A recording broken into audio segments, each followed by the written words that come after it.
Hey, and another hey. I am your host, Erika L. Day. Welcome back to the PHNX Mercury Podcast. I am joined today by Mr.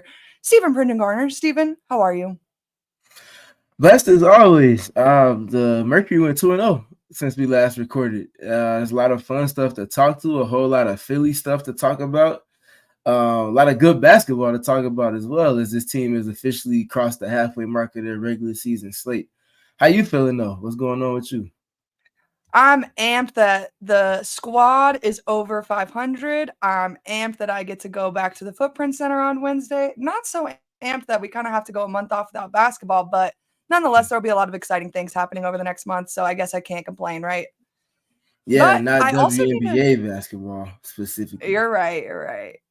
Mhm. But and we were talking about it a little bit in the Discord today. I'm pretty excited. Maybe we can plan a little watch party for the Team USA or something. No free ads, but there's a certain restaurant down in Tucson that you guys don't have up in Phoenix that I just think might suit us pretty well for a little pregame before the Team USA. You know what I'm saying? That being said, though, I would like to give a huge shout out to Damon for joining us behind the scenes today because he is first time for us anyways. I don't know if he's produced a Merc show before, but first time for us. So huge shout out to Damon today. It's both Stephen and I's first time meeting him behind the scenes. So big day in the PHNX household. That being said, before we get into what we saw over the last week, I think we have a little bit of housekeeping to attend to, and mainly just about Liz Dixon. Obviously, last episode, we kind of talked about how the Mercury waived her. We weren't really exactly sure what the move was going to be. And turns out the Mercury, I don't think, was exactly sure of what the next move was going to be either. And they re-signed her to a short 7-day contract. This is exciting for many reasons. First of all, this means we get Liz Dixon back. Love that. Second of all, though, this means we get to go through the same exact thing in 7 days where we don't really know exactly what's going to happen. And I'm texting Steven as I'm refreshing the WNBA transactions page over and over and over again. And, it's a really fun time. It is. It's a fun time. It's a rather ambiguous time as well, just because you're not sure what's going on, if that's a tea leaf that's falling because something else is going to come in place of it, or is it just transactional to stay in alignment with everything relegated from the league transaction wise as far as numbers and salary cap. It's a little hard to kind of keep track of. There's a lot that happened, a flurry of different transactions that occurred towards the middle part of last week. Nonetheless, we did see Liz Dixon back. She had a couple of impactful moments defensively in that game from yesterday evening against the Los Angeles Sparks.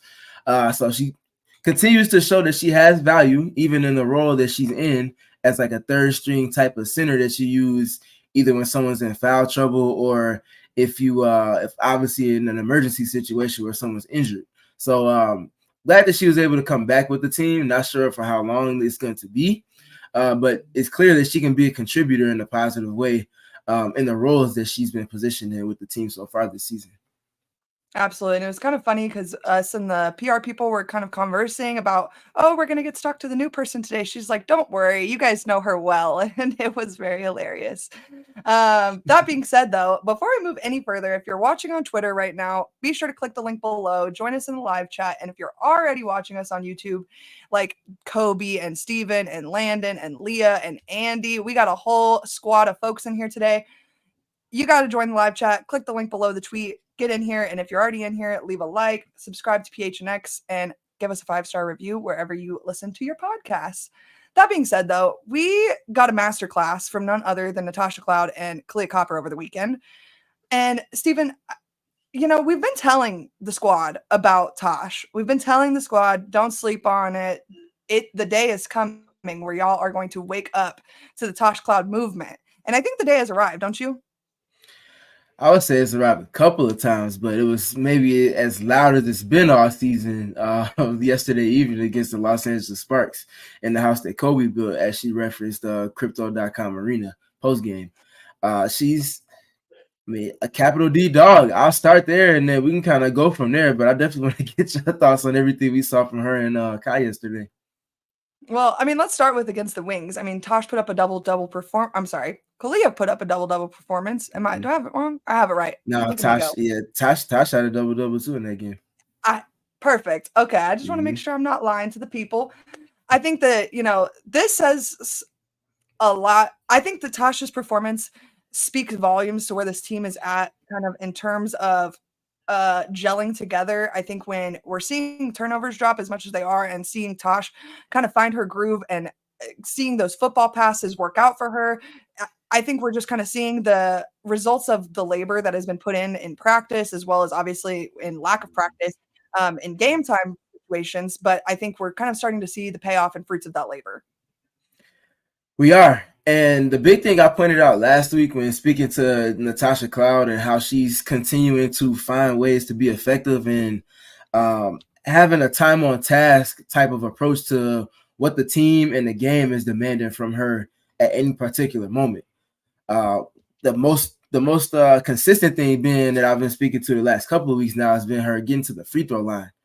And Tasha's been getting there at a very consistent volume the last handful of games. And if I'm looking at it correctly, as I pull up the stats, since June 18th, which was their game at home when they won against the New York Liberty, she's been averaging 4.1 free throw attempts a game. And she's been knocking those down at, if you round up that 89.7, 90% in terms of the frequency and efficiency at which she's shooting her free throws with. And that is extremely important to the Phoenix Mercury, because I feel like for her in particular, a good barometer for the space that she's operating in is how frequently she's getting to the free throw line. Only way she's going to get to the free throw line is if she's playing through a lot of contact.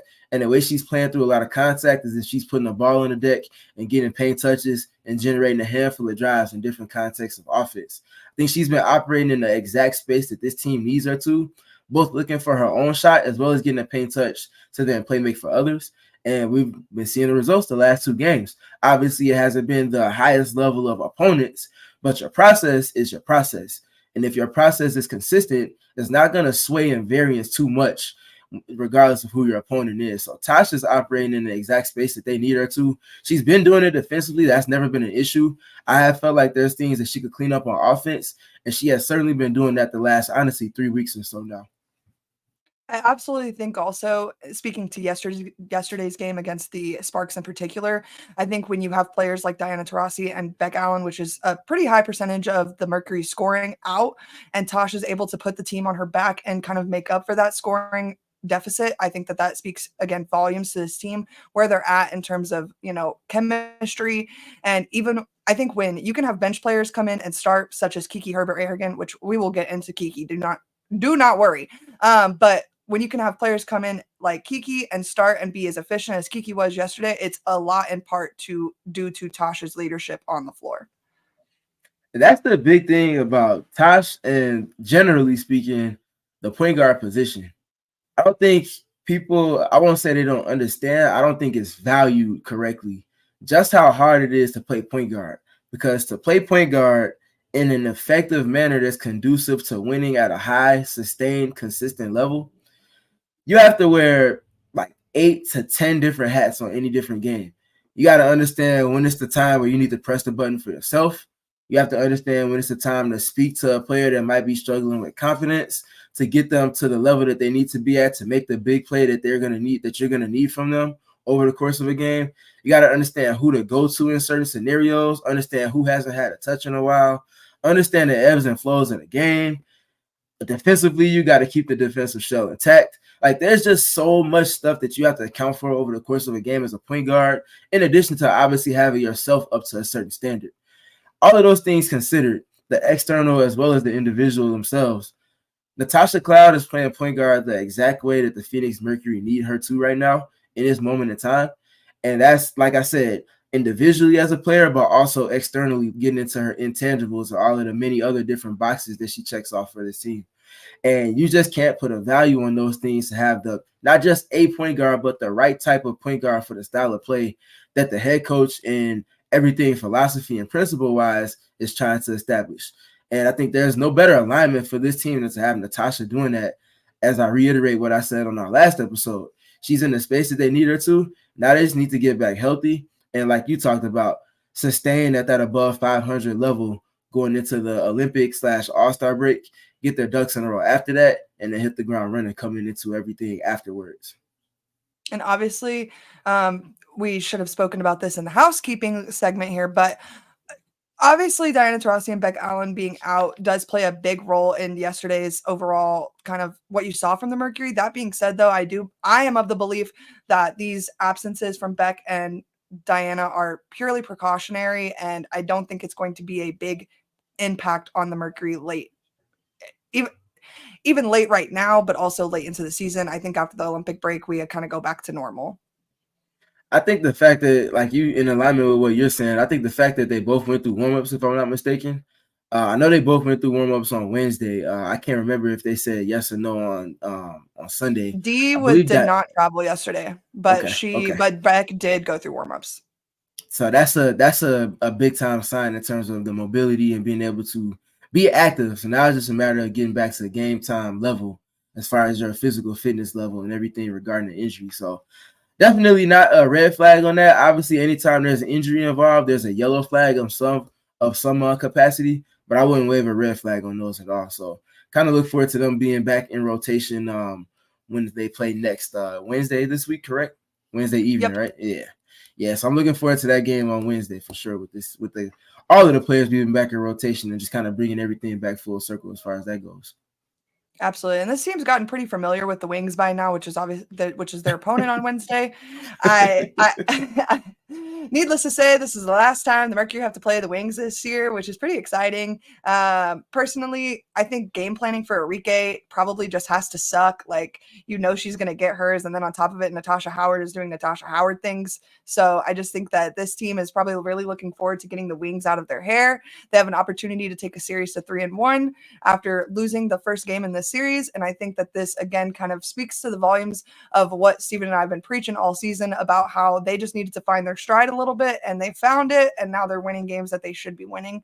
Obviously, I think early in the season when they took that loss to the Wings, all of us kind of were taken aback a little bit, but at the same time, Stephen was there to calm all of our nerves and say, our time is coming. Yeah, the team wasn't whole in that first game where Erika went off for a 40 in the Footprint Center. And I think I'm not going to say that the Mercury have solved Erika, because you don't just solve a player of her caliber, especially as a scorer in particular, but you can have a game plan that matches for your personnel, that matches for disrupting the rhythm of any particular player. And I think that as you go against an opponent at such a high volume, which they will have played the Dallas Wings literally 4 times almost in the first half of the schedule, but definitely through the All-Star break, which is ridiculous scheduling wise. Nonetheless, that's a whole nother topic. I think there's a level of familiarity in defending against the Dallas Wings and Erika in particular. I think the Phoenix Mercury have the requisite personnel when healthy to cycle through multiple matchups and on an individual perspective to be tasked with holding to account for Erika. And then they also have mastered in terms of understanding the different types of help that Nate Tibbetts wants for them to provide in the gaps and double teams in certain contexts of defense as well. Just again, to stifle the rhythm, put other people in positions to knock down shots and generally make plays for that team. Now, obviously, that's not as easy to execute for a full 40 minutes. She's going to find pockets and get her own. She is the tough shot maker of the guard realm in the WNBA, second to nobody. So naturally, you can play excellent, superb, sensational defense right to the book, and she still can knock down a shot and not even touch the rim. And you might foul her in the process. So those are the ebbs and flows that come with defending Erika. But in this particular matchup, Kahleah Copper, what more can you I'm gonna say? let you go. I already What know more what you can got you to say. she is. It's something about that Wings matchup that gets Kai excited. Like, I think she genuinely loves basketball, but it's something about that particular matchup this season that, I mean, she's just at it. I think it might honestly be her going up against Erika, because that's a different type of player in terms of the scoring prowess that she comes with. Kai naturally is tasked with guarding her a handful of times. And when Kai has somebody that she's guarding that's directly involved in action often, that does nothing but turn her up to another level when she has the ball in her hands on the other side of the floor. And she's just that type of dog and that type of competitor to where it's going to bring the best out of her. And we've seen that happen multiple times this season now. And I mean, the most recent game that we saw from last week, she's getting to the basket ad nauseum. and nobody can stay in front of her for not even a half a dribble. She's just blowing past everybody to the point where she's getting whatever shot she wants, to the point where she's getting to the free throw line at a high volume in addition to the scoring from the field. And now she has her 3-level scoring from the mid-range, from the three-point line, and from inside the paint, as well as at the free throw line, all working in one blend. And with her blend is blending to the extent to which we've seen against the Dallas Wings this season, you're not gonna stop her, and you're also not gonna beat the Phoenix Mercury when she's operating at that level.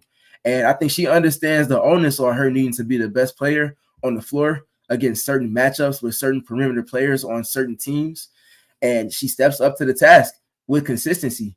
And, you can't ask for much more from her. She does it all. She's doing it on both ends of the floor, and she's coming with that energy. We saw her, John, with the fan that was talking crazy to her during that game against the Dallas Wings after she hit the stamping basket to really kind of close the door on things. That's Ka. That's part of the Philly special, half of the Philly special. Fourth game winner for Ka, right? I mean, at this point, you're just racking them up. That sounds right. It could be more. It could be less. She's just doing it so consistently. And again, she's doing exactly what the team needs right when they're asking her to do it. What more can you ask for? Absolutely. And, them two together, Kahleah and Tosh, has just been so special to kind of watch grow together this season. Obviously, Stephen and I have talked about this after the show's done and we cut, but we were both pretty concerned because this is a very emotionally driven team all the way around, right? You've got Kahleah, who's obviously a little quieter, but still does everything she does with passion. Then you got Natasha Cloud, who again, I mean, we don't have to tell y'all she does everything with passion. And then obviously you have Diana Taurasi and Brittany Griner. There's a lot of emotion on this team, but watching Tosh and Ka find themselves and find a friendship on and off the court has been absolutely so important for this team, and I think so important to seeing performances like we saw from both of them this weekend. I think you're correct, and I wouldn't say I was I don't know, you're not saying that you were worried in I don't know if it's gonna work out, since you're just worried in terms of how will they kind of corral it into being conducive to winning. I wasn't worried just because I also know that Kahleah and Natasha and Diana in particular, those three we would say are the rowdiest of the bunch in terms of the dogs. All of three of those players have also won at the highest level and have seen great successes at the highest level as well. I think if there were a player involved in that trio of three that hadn't won at the highest level, that might kind of raise the slightest bit of concern for me. But because they've all been to that level, they understand what it takes, and they understand when to press the button on them being the capital D dog, and when they can kind of let things kind of go by in terms of not necessarily addressing things that happen over the course of a game because it's for the betterment of the team. And they want, obviously, the common goal between those three is to win and win on the biggest stages. So that commonality between the three really kind of put me at ease in terms of assessing the roster. And also, in addition to that, knowing that Nate is cut from that same cloth, there's no disconnect from the players at the top of the roster or in the decision-making position in terms of everything that's going on the court. So I think they're just this perfect position in terms of players and relationship with head coach at the top of everything that they could possibly be. Everybody sees things through the same lens. They're on the same wavelength in terms of energy exchange. And we're seeing the results early in the season that we are at times where they need it most, especially. Absolutely. I see this comment. It says, it's not Kahleah freaking Copper. It's Kahleah cuts to the line and you can't stop her. And honestly, that's probably the biggest fact I've read all day. I love that. And it's funny that they mentioned that because she's been another one that's been just consistently dictating to opponents, getting to the line, doing everything and anything that she wants to, whenever she wants to, the last two games. And that's coming from a stretch where she wasn't seeing her most efficient and most effective scoring outputs in terms of her scoring stamp on games. Naturally, we knew things would course correct and she would get back in alignment with being one of the best players on the court, one of the best scorers in the league. She's back in that space now through these past two games, and I expect for that to do nothing less than sustain, if not continue to build upon as they return back to the Footprint Center. Absolutely. I'm pretty excited. I think they're obviously pretty excited to close out the series with Dallas and close it out well. And it's their last home game before going off, obviously, to the All-Star and the Olympics. Obviously, most of them are going to be stuck in Phoenix because they got 3 Olympians on the squad. But that being said, Tosh turned it on this weekend. to a whole new level, I think, than we've seen as Mercury fans. Obviously, Stephen and I know well playoff Tosh, Mystics Tosh, and what you can get out of that. And y'all, I just want to say, y'all are in store for some really exciting basketball in the playoffs with Tosh. That being said, though, a career high 31 points in LA. And in my opinion, Tosh and Ka really put the team on their back in LA. I think, again, I kind of spoke to this earlier in the episode, but without DT and Beck, Tosh knew she needed to score the ball and did. And I think that when you know that you need to do something and you execute as well as Tosh did at the efficiency, again, that Tosh did, I don't think we can ask for anything else at this point from her, right? No, you can't. You really can't. I think she would have one quick rebuttal for us, and she would want us to hold her to account on it. So I will certainly do that. It's the turnover piece for her. And obviously, turnovers for the team hasn't been ridiculous the last handful of games, though they did have 16 yesterday. And Tosh had 6 of those. So I would like to hold her to account for that. But that being said, the impact that she had defensively, and we can actually bring up the graphic that we have for this game in particular, looking at Kahleah and Natasha.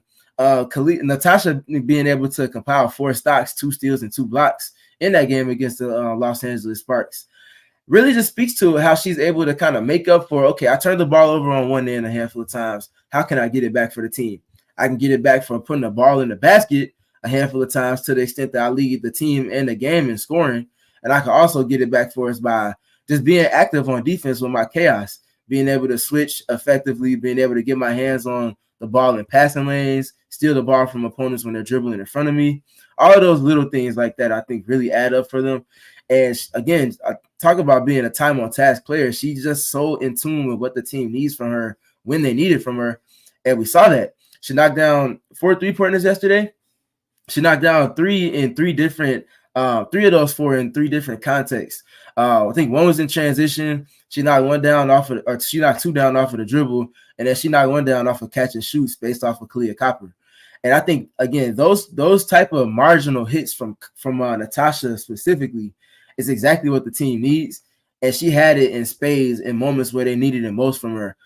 She helped to set the biggest of tones in that first quarter with her 13 points yesterday. Yes. With her 13 points. She had 13 in the first quarter, yeah. Oh, I was like, Stephen, what are we on right now? In the first quarter, yeah. I was like, I'm looking at it. Am I dyslexic suddenly? But then on top of that, you've got Tasha's performance, and then on top of that, you've got Kahleah's performance. And I think when you combine the two of those, how does this team lose? They not often. If you're getting 31 from Natasha on extremely efficient shooting, on loud and disruptive defense, and then you're getting the points in terms of how Kahleah Copper is going about scoring, and everything being predicated off of her getting downhill and understanding that nobody can stay in front of her, and even getting to the point where she's working in the post and being able to post up opponents and being able to play off of mismatches and just generally playing closer to the basket. Those little things really, really add up and they hit differently. And this is us speaking to 2 players scoring. We talked about Diana Taurasi not being available in that game against the Sparks yesterday. We didn't even say anything. We haven't even mentioned Brittany Griner's name yet.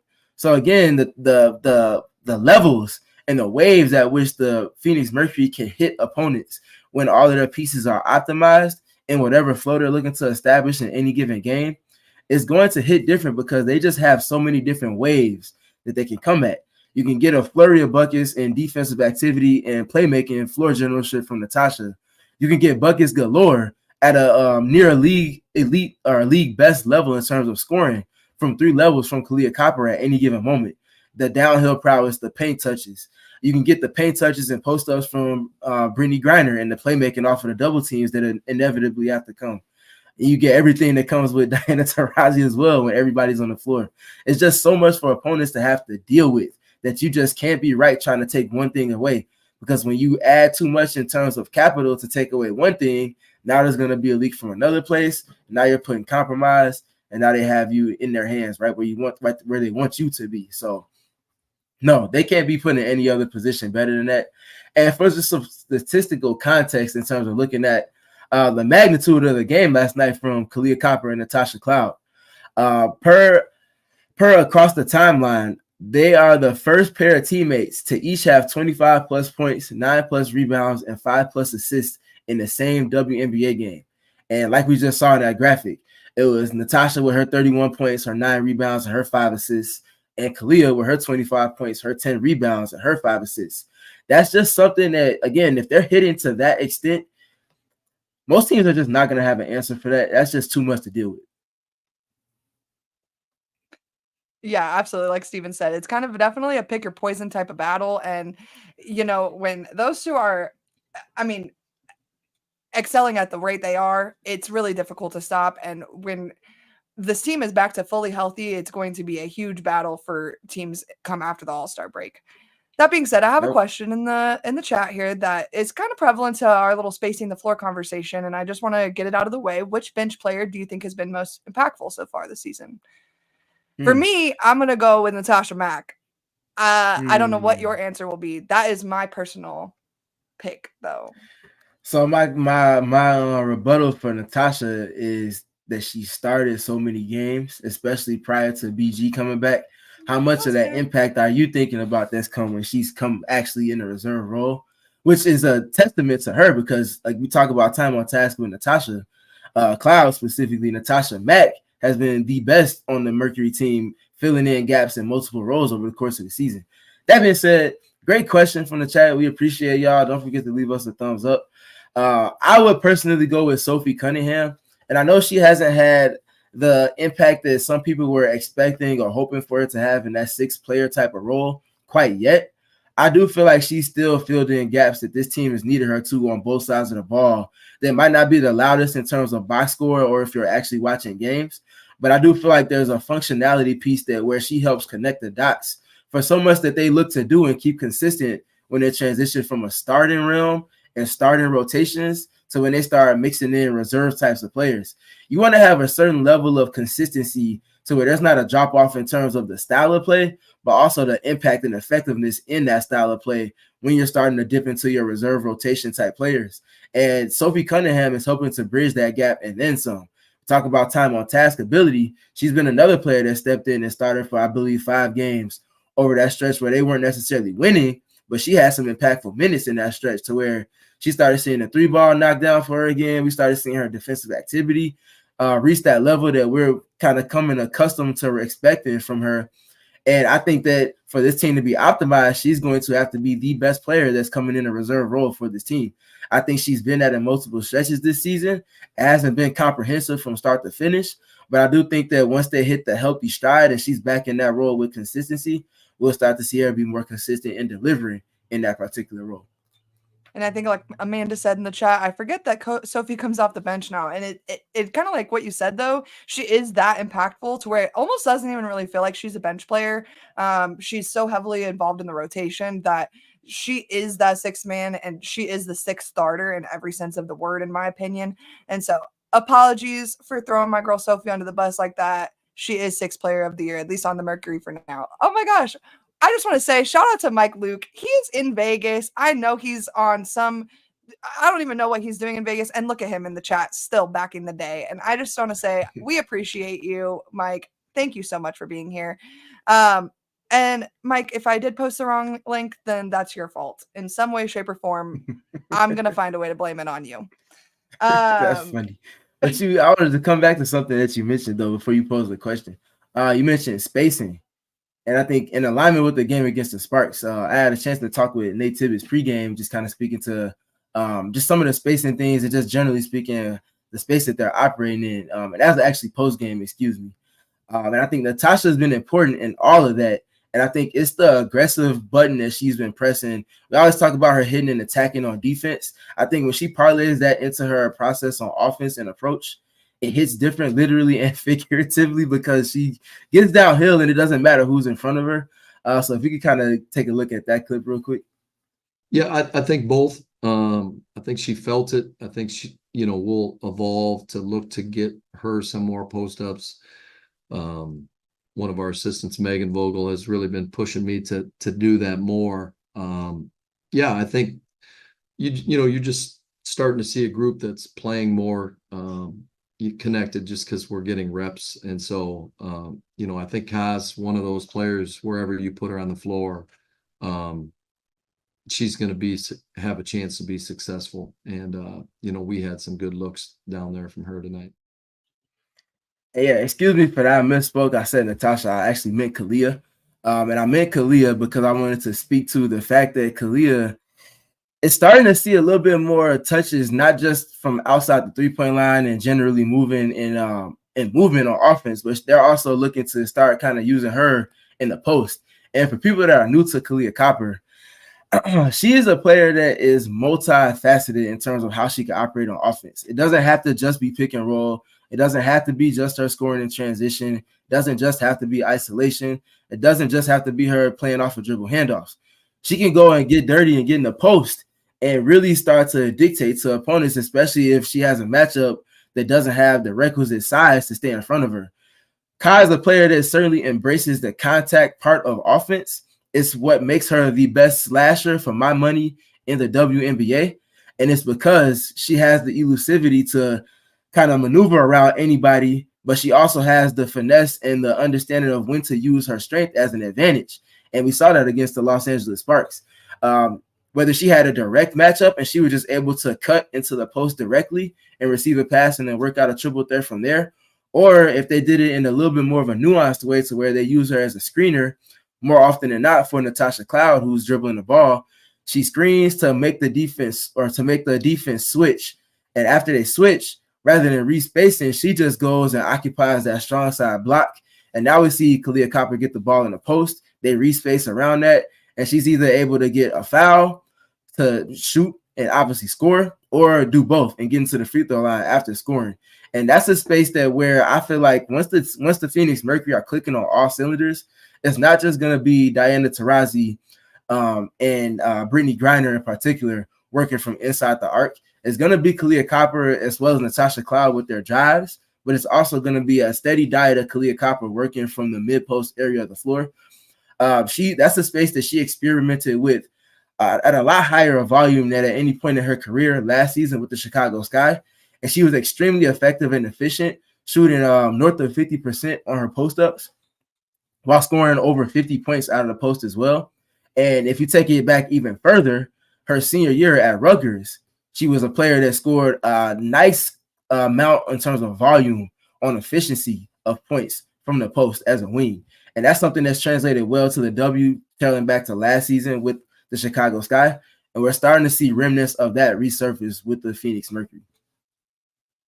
Stephen's bringing out the Rutgers yearbooks today. What a fine Monday evening we are having. Hey, if you're going to do the work, you got to do it thoroughly. And Kai has a track record of working well out of the post. So this is nothing new for her. It just might be new to people that might be new to her. But get familiar because you're going to see it a whole lot more, especially once this team gets to playoff scenarios. Yeah, I definitely think kind of what you're speaking to when Tosh and Kahleah both decide that they are going to get what they want in the paint, it makes it seem really difficult to deal with. Obviously, we've seen Kahleah shoot threes at a high rate this year. We've seen Diana do the same thing. Even Tasha stepped up in moments and sunk the threes. But that being said, when they decide they're going to penetrate, it makes beating this team a whole hell of a lot harder. Correct. And to that point, speaking to Natasha Cloud, I would like to talk about a particular development. And this is not new for Natasha, but it might be new for people that haven't really watched her play in detail the last handful of years of her career. So there was 2 seasons ago a statement made from Natasha Cloud letting people know in preseason and in training camp that she is a shooter, that she was in the gym, and that she was going to prove that. To which she came out 2 seasons ago, and she had above average 3-point shooting clip on an above average volume from deep. And her speaking that and her standing on her words and showing it over the course of that season really just speaks to the dog that she is and kind of bringing that full circle in her time with the Phoenix Mercury now. We're still seeing her guarded in a particular way in pick and roll context that's still similar to how she was being guarded with the DC Mystics. But I feel like her approach and her mindset to it has evolved to where she's starting to flip that into an advantage. So kind of walk with me through this. So Natasha Cloud runs the most pick and rolls for the Phoenix Mercury. That's no surprise. The surprise part that might come to people that might not know Natasha to that extent is how she's being guarded. So teams are looking to go under screens when she has the ball because of the prowess of her drives, and they would rather err on her taking 3-point shots rather than allowing for her to potentially get downhill where she's causing chaos with her baskets and with her playmaking. That being said, the perfect counterpunch when teams are trying to go under screens with you is to first establish a pull-up 3-point shot, to which Natasha, like we saw in last night's game against the Los Angeles Sparks, has the propensity to not just knock them down, but to sniff out the pockets and anticipate when defenses are trying to go to that particular coverage to counterpunch it. And for me, I talk about her aggressiveness being a barometer. It's not always the end result. It's the decision within that from her. And that all starts between the ears. Is she looking to get those shots up, or is she not necessarily being hesitant, but looking to go elsewhere? I think the Mercury offense is going to be optimized when she's always aggressive. Teams give her an under. She's confident in the decision that she's making, whether she's going directly to the pull-up 3-point shot or she's still betting on herself to beat the defender to that spot as they try to go under that screen and being able to beat them to the spot and still get downhill. Or if the Mercury get into their automatics in terms of when she does see unders and they flip the screening angle and they're able to go back the other direction, and then she's still able to get downhill from there. There's multiple options within that particular context. It's just a matter of how fluid and how confident she is in that particular moment. And I think by my eye, watching the film, the last handful of games, she's been in an extremely good space with that. The efficiency hasn't always been there per se, but it's the mindset part for me to where I think that the efficiency will match that when she's consistently operating in that space to be aggressive as a scorer. Obviously, the hit's different when she has to be a scorer when Diana Taurasi and Rebecca Allen aren't in the lineup. But I think this is something that's been developed in the last couple of weeks to where she's had it even when those players are in the lineup. So kudos to her for that. That's going to continue to be a back and forth kind of game within the game as opponents and opposing teams and their scouting reports try to play chess with Natasha on the fly over the course of 40-minute games. She can win when she keeps her foot on the gas and remains aggressive. Yeah, absolutely. And I think we've kind of been hinting to that all season that when Tosh decides she wants to score, and she does, this team is going to be really difficult to beat. And we saw that ad nauseum yesterday. Listen, the Sparks are not a bad team, and you are not going to catch me sitting here any day of the week and say there's any bad teams in the W, because quite frankly, we're at a point in the league where any team can win on any given night, including but not limited to the Los Angeles Sparks. That being said, when you are put in a position like the Sparks were put in yesterday, even without the league's leading score, all-time leading scorer, and you are put in the position to play Natasha Cloud and the Kahleah Copper in the way that they are playing, what's left to do? Yeah, exactly. And I mean, to that point, and kind of shifting the context of the conversation just a little bit, and since we're talking about Natasha and Kahleah, to bring Kahleah back into the mix, who's just been ridiculous. Like sometimes I watch Kahleah's film, and I like even watching the film or just watching it in real time, I just laugh because like it gets to a point where you can tell that defenders are literally helpless because of the space that she's operating in. You can tell how bad they get. It's kind of humorous. You're just helpless sometimes. You can't be right a lot of times with Kahleah. And to that point, I've said a lot about Kahleah, but I haven't mentioned this point because I wanted it to continue to develop. And we're at like a 7-game clip now where I feel comfortable speaking on it as a sample size. I keep bookmarking the first game that Brittany Griner and Rebecca Allen were in the lineup together on June 7th against the Minnesota Lynx. And kind of having that as the bookmark for the true start of the season for the Phoenix Mercury comprehensively. They've had 7 games in the clutch. And in those 7 games, they've gone 5-2. Spearheading everything in those moments has been Kahleah Copper. And across the entire WNBA, in games that enter the last 5 minutes and the scoring margin enters 5 points or less in terms of difference between teams, again, in 7 games, Kahleah Copper is leading the W at 5.6 points in those clutch moments. And she's doing that while also being a +2 in the box score plus or minus, And Erika's favorite stat, which we spoke to earlier today, true shooting percentage. In those clutch moments since June 7th, Kahleah Copper, 76.8%. That's 3-pointers, 2-pointers, and at the free throw line. 76.8% on a 31.3 usage. That means she has the ball in her hands almost all the time. That means she's still shooting efficiently and effectively while also being in the crosshairs of everything that the defense is going to be looking to take away, especially in those clutch moments. And it's not like she's just operating in space one-on-one. A lot of pick and roll with Brittany Griner, a handful of assists from Kahleah Copper to Brittany Griner, or from Kahleah Copper to insert three-point shooter here for the Phoenix Mercury. And she's able to not just score off of the attention that she garners, but she's also able to effectively play make in those scenarios as well. I think Kahleah's been as great as Nate Tibbetts could have ever asked for.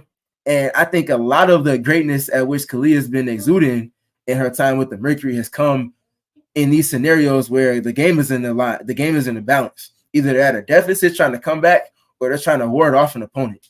And she just consistently shows up and is hitting grand slams for this team whenever they need her to.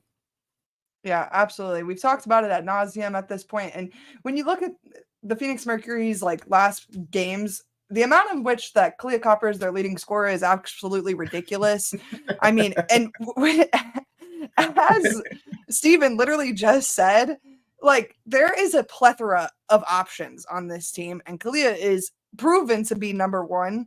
And I think I was thinking about this actually a little bit earlier today. There's only one team left in the W that the Phoenix Mercury has not played. Who is that? It's the Chicago Sky. That would be Chicago Sky. Yes. Yeah, and the time is coming. I'm pretty excited. We won't get into it too much, but now I'm thinking to myself, Kahleah is doing all this without having played her ex team. And when you look at the opponents that they've played, I mean, they opened the season against Vegas. Their third game was against Vegas. They've played 3 games against Vegas at this point. 2 against New York, 2 against Connecticut, 2 times against Seattle. They've played the top of the top. Oh, I'm sorry. Did I leave out Minnesota? Cheryl is going to have a word. 3 times against Minnesota. So I'm not saying that their schedule is going to get significantly easier after the All-Star break, but I am saying that they have kind of gotten the most difficult portion of their schedule out of the way and come out on top. And a huge part of that is thanks to Kahleah Copper's shot making late in the game. Correct. And I would also like to add a caveat in addition to everything that you said in terms of the tough stretch that they've had through this first half of the regular season schedule. They've also had 2 back-to-backs, one of which at home against the Indiana Fever, and then following them the very next day last week, the Connecticut Sun. And then you rewind back to earlier in the season, they also had a back-to-back, I haven't seen the entire league's back-to-back schedule, but they had that back-to-back against the Connecticut Sun and then the New York Liberty without Brittany Griner. And then they had a couple of other injuries sprinkled in there. I don't think Rebecca Allen was available in either of those 2 games because she got injured right before the end of that homestand that preceded that back-to-back. So they've went through the gauntlet. And then after that back-to-back, I think they had 1 day off or maybe 2 days off, and then they had to go against the Minnesota Lynx, who at that time were the hottest team in the WNBA. They had a perilous early season schedule. Again, not an excuse. You go through things. Everybody has rough schedules. I think the schedule ultimately evens itself out when you consider strength of opponents, the timing at which you're going against teams, the traveling mechanisms of everything as well. I think those things eventually even themselves out. It's just that it happens at different points in the schedule for everybody else. Naturally, for the Phoenix Mercury, it happened extremely early before they really built chemistry and before they really even got healthy. As I mentioned, the first back-to-back between with the Sun and the Liberty coming before that June 7th date when Brittany Griner returned. I think that was a week before, actually. Those little things matter. You kind of go through them. You don't make excuses. They've made no excuses for themselves. They've just said they look forward to being healthy. And when the schedule kind of evens itself out in terms of the opponents, the frequency at which they're occurring, and with the space that they're operating at together. I think we're starting to get to that point where they're getting healthy. They're starting to build up chemistry within the process that Nate wants them to operate at. Now we're starting to see the results that we can kind of expect to see from this team, and we're going to see them turn more corners as they get into the post-Olympic break schedule. I definitely just think this team is positioned very well to position themselves very well for the playoffs. And I think that when you have a team with I love this saying that Stephen gave me early in the season that I've just used to death, the embarrassment of riches that this squad has. I think you're just setting them up to kind of peak at the right time. And we've spoken earlier in the episode about playoff Ka and Tosh, and like y'all have seen nothing yet, like literally nothing. So that being said, we are in for a really, really exciting second half of the season. We are. And in alignment with that, as we continue on with the Philly special episode of PHNX Mercury Podcast, Natasha, we talk about her point guard play. Something I'm continuing to look forward to watching, the tandem of her and Kahleah on the floor offensively. We talked about Natasha being second in the W in terms of assists per game and being just behind Alyssa Thomas and everything in terms of playmaking on a league-wide perspective. You condense it to specific assists to particular players, and her assists, which she's compiled 49 directly to Kahleah Copper this season at this point, is 5th in the W.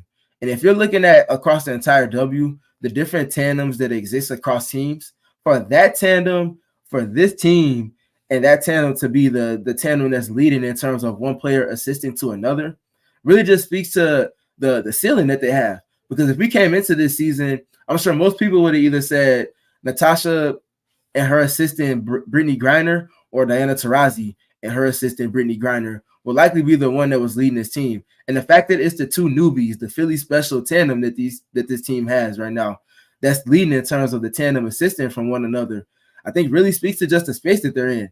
And I think the other big thing within that 49 assists, which is the 5th most for any player to another particular player on the team this season, the fact that Natasha has 18 assists for threes that have resulted in threes to Kahleah Copper. I think that speaks to her being able to find Kahleah in the pockets that she's comfortable shooting in. But I think inversely, it also speaks to the space that Kahleah's operating in as a three-point shooter. Can't say enough about her being a 3-level scorer and the impact that that's having with the spacing and the players that the Phoenix Mercury have on their roster. And I think that's one of the biggest numbers that's indicative of how potent this tandem is in terms of point guard to scorer and play finisher, but also in tandem how much Kahleah has grown as a three-point shooter in this season as well. Do you see the people losing it at your math in the comments, Stephen? I can't help it. I gotta be prepared. We had to pull out the calculator, the yearbooks, what's next? We got a history book, a globe up in here. I just hope that these numbers, once you are able to kind of add up the math, really speak to and help you get a better understanding of just how impactful these players are at the job that they're doing, because they are elite, and the ceiling that they have, take that for that's an amazing shot. I appreciate you, Stephen. I'm gonna make that an episode title one day. Take that for data. And that's funny because for full context, I don't know if Stephen even knows. Maybe he does, and this was like a double entendre. But the Take That for Data podcast that I do with Gerald, shout out Gerald, that we do is sun centric. But it's funny that you're bringing up this in our Mercury podcast. So shout out Stephen for bringing that up. Shout out Gerald for everything that he also does with me with the Take That for Data episodes under the PHNX branch, particularly for the Suns. But yes, there are a lot of elements of data that come with this Phoenix Mercury team, because they are proficient at a lot of different things that they look to have as a staple in everything that they do on the offensive end. My mom says you might need a whiteboard to start drawing this out for all of us. I got one over here in the cut that I can actually use. The fact that you're prepared is so good. Always. Stephen, it's already been too long since I've seen you. When was the Aces game? That seems like it was like 2 years ago by now. That was like June 15th, June 14th. Oh, so we're almost at a month ago.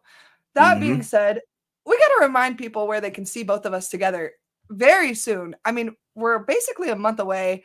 We got another PHNX Mercury takeover in August 26th to be exact, versus the New York Liberty. And I just want to remind you guys about this because word on the street is that all the tickets are selling really quickly.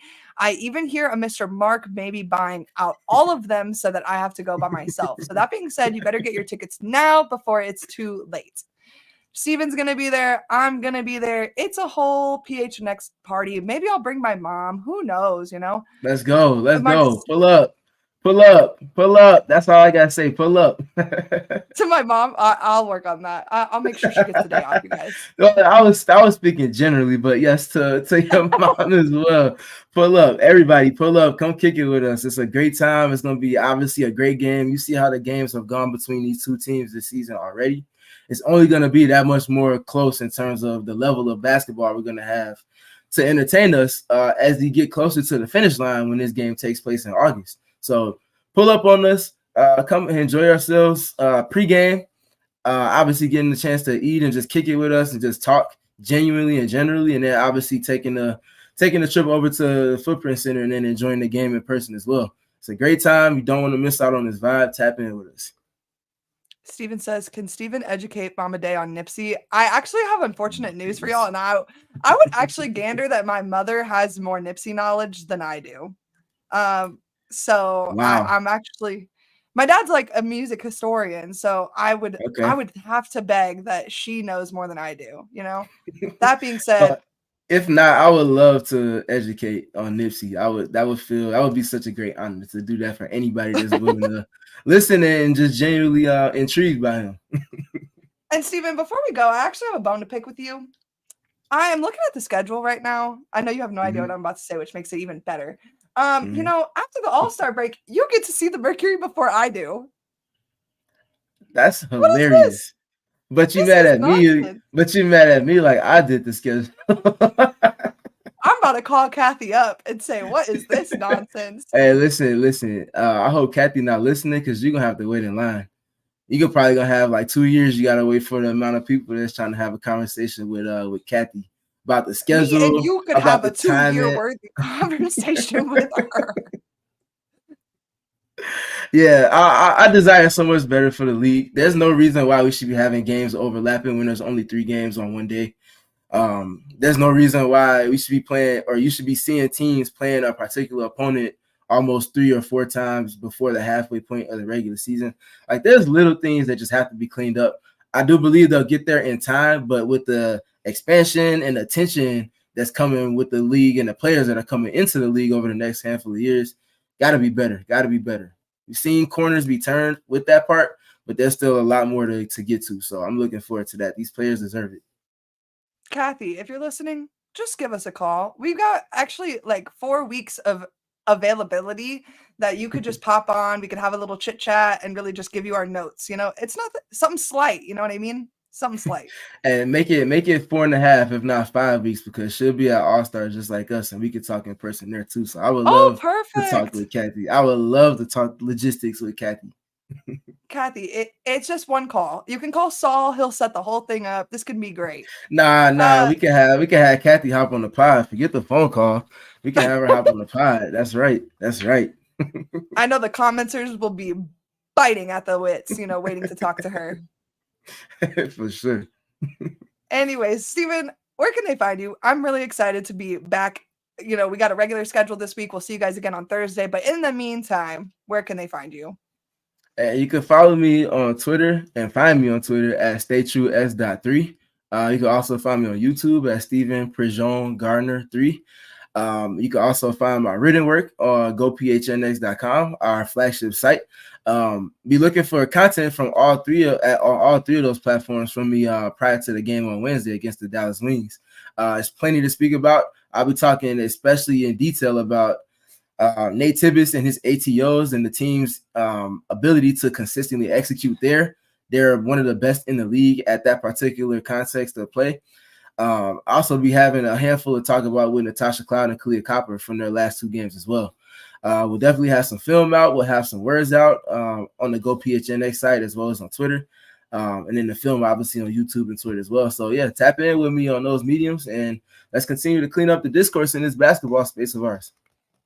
My mom said, for the record, I am clueless about Nipsey. I'm looking forward to having that conversation, man, for sure. Y'all, we're gonna have such a good time at the takeover in August. We got a Nipsey education show.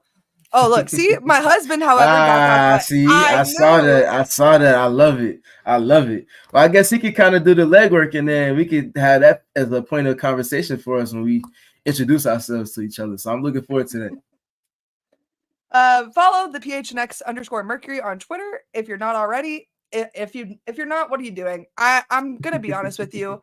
I probably have the funniest game day tweets in west of the Mississippi. So I'm just going to be honest, and that you better follow it right now.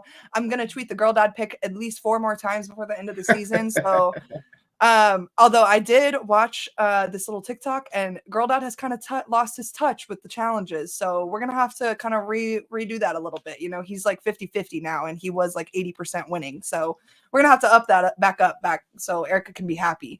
That being said, though, I'm so excited to see y'all again on Thursday. See you then. We all silly like the mayor.